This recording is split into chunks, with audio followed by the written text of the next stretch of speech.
Hi, everybody. I'm so excited to have Staci Boden here with me today. Staci's an author, a healing practitioner, and an energy worker. And you can read her full bio below the video. And there are also some ways that you can connect with Staci right below the video. Staci has a new book out. It's called Turning Dead Ends into Doorways, How to Grow Through Whatever Life Throws Your Way. And I have to tell you, there is so much in this book that really hit home for me personally, and that is so in line with what I do here, and I cannot wait to share it with everyone. So welcome, Staci. I'm so glad to have you here. Thank you. Thank you for having me. It's my pleasure. So I want to start by talking a little bit before we get into the book about what your foundation is, what you call practical spirituality. So can you tell me a little bit about that? Sure. Practical spirituality is really based on it actually I came up with it probably over 12 years ago, but it's really based on how do we incorporate the mystical with daily life. So it's about growing our own healing ways, but having that be a really individual journey of finding meaning, growing meaning, discovery, and then really, practicing it. So for me, it's about, how does learning how to, let's say, do something like grounding, how does that help you be a better mother? How does it help you learn how to negotiate traffic? And for me, if you can't really make the spiritual practical, then it can become, a wonderful, fun ride. But the question is, how does it serve us as human beings? Right. And it's so important to have that kind of balance because spirituality can really anchor you and really be a foundation in your daily life. So let's talk about the book. One of the things that you talk about throughout the whole book is this idea of creating an and life. So that means living with both intention and unattachment. And this is what I like to call divine paradox, living with divine paradox. So can you talk a little bit about creating an and life and what that means to you? Yeah, so so for me, there are three parts of creating an and life. Okay, and that is, first it starts with the idea that control, while it can be helpful, is also sometimes an illusion. That the reality is that sometimes life throws us curveballs, or sometimes things happen that we can't really ever prepare for, and sometimes if we get too attached to life looking a certain way and too attached to achieving something in a very specific, in a specific outcome kind of way, that it can actually block potential. That through living life in a box of control, we're actually very limited. So for me, and within that, I'm not against goals and I'm not against positive outcomes, but I feel like culturally we have been taught to hold on to outcomes with a death grip, and that really blocks us. And so I'm interested in expanding the conversation. I'm interested in creating, a conversation with the unknown in my daily life and growing a relationship with it. It's not about control, but we can learn how to navigate life. And so for me, navigating life in an and world involves, first of all, having an intention. So what is your goal or your dream? What is that quality inside of yourself that you really need to develop, like strength or perseverance or even a good sense of humor or trust? Or it could also be, an intention can also be something on the outside that you wish to actualize, like a new job or a new love or pregnancy or, just a lot of different things. So an intention can look a lot of different ways.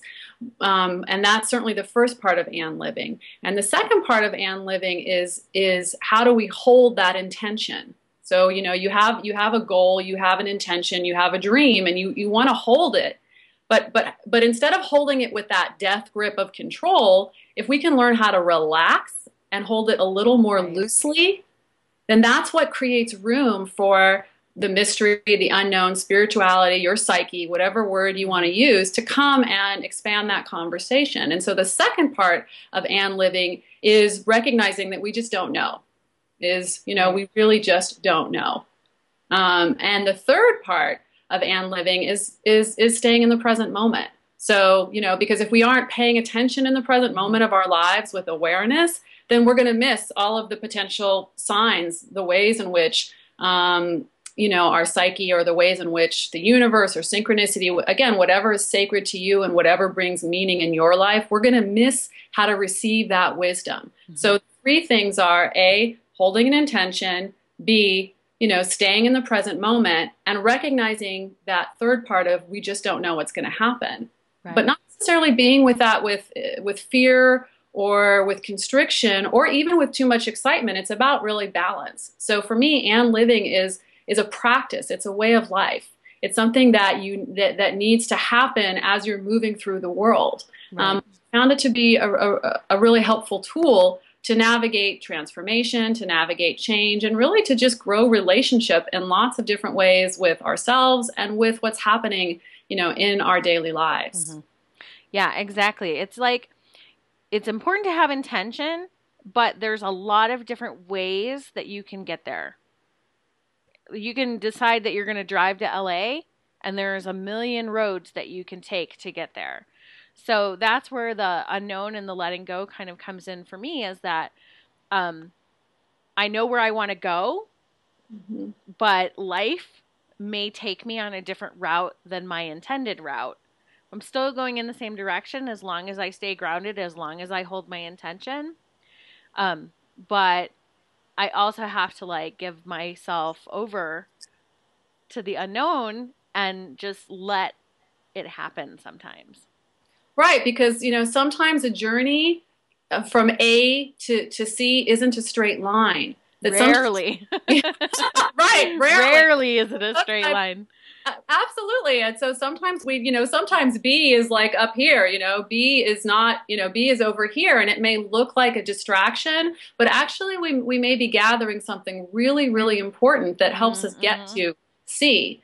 And if we get so caught up in willing something into existence, which again is what I feel is what we've been taught, is that it's up to us to make something happen in our lives. And, and I'm not saying that we shouldn't show up and we shouldn't be committed. I mean, I think it's really important to, fuel our intentions with action. It's not just about, it's not just about thinking your way through things or just, making it like, I'm going to make this happen.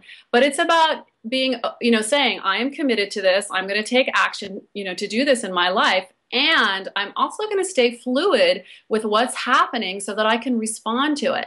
And again, what I've found is that when we do that, life surprises us, and life surprises us in beautiful ways, and ways that our dreams can become so much bigger than we can ever imagine. And sometimes life surprises us in challenging ways.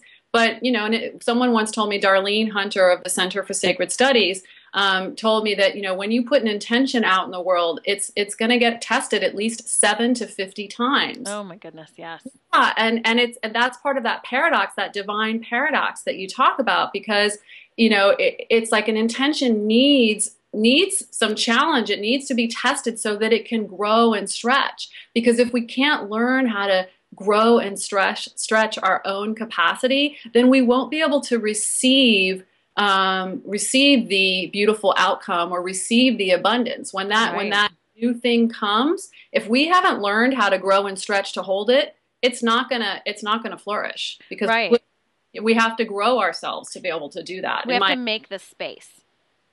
We have to make the space in our own lives, and that means a lot of times letting go of things, or changing the way we're doing things, or giving up that hard control. And a lot of times our hard control comes from a place of fear and anger and conflict, where we don't allow ourselves to trust. And so if I want something done, I have to do it myself, or nobody's going to do it the way I would do it, becomes the mantra that makes us get things done. And there's a better way. There's a much better way to let go of some of that conflict energy and allow ourselves to accept help, to grow, to embrace the complications and struggles that we have to go through in order to get where we're going. Absolutely. So, yeah. Divine paradox is a challenging thing to learn to live with. Yeah, and I would say, your divine paradox is also similar to what I talk about in the chapter on choice, which is also about holding these different parts of ourselves, you know, and holding paradox. So that, you know, I offer these triangles again that through my studies, through Center for Sacred Studies and my training, for people to learn how to pay attention to how they, you know, what is control about? Because sometimes control also comes from trauma. So from people having a really hard time in life and needing some kind of structure. So I think that control is part of our developmental process of learning and growing, and there's nothing wrong with it. It's just at some point it starts to limit us. Right. At some point it gets in our way, because ultimately what's inside control is fear. And then control ends up controlling us. If it doesn't look a certain way, then we really don't know how to, you know, we crumble. And so for me, I'm interested in cultivating different kind of resilience. I'm interested in cultivating strength from inside, so that whatever happens in our life, whether it's beautiful, which is what I want for, of course, I want everybody to have joy in their lives. You know, they can receive that, but also if things are, you know, challenging. As we get older, we're dealing with a lot of different things showing up sometimes, you know, health and this and that and family members. And I want people to feel strong in those places too, and self-reliant. So that we can even find our joy even in challenging life circumstances. Absolutely. Absolutely. So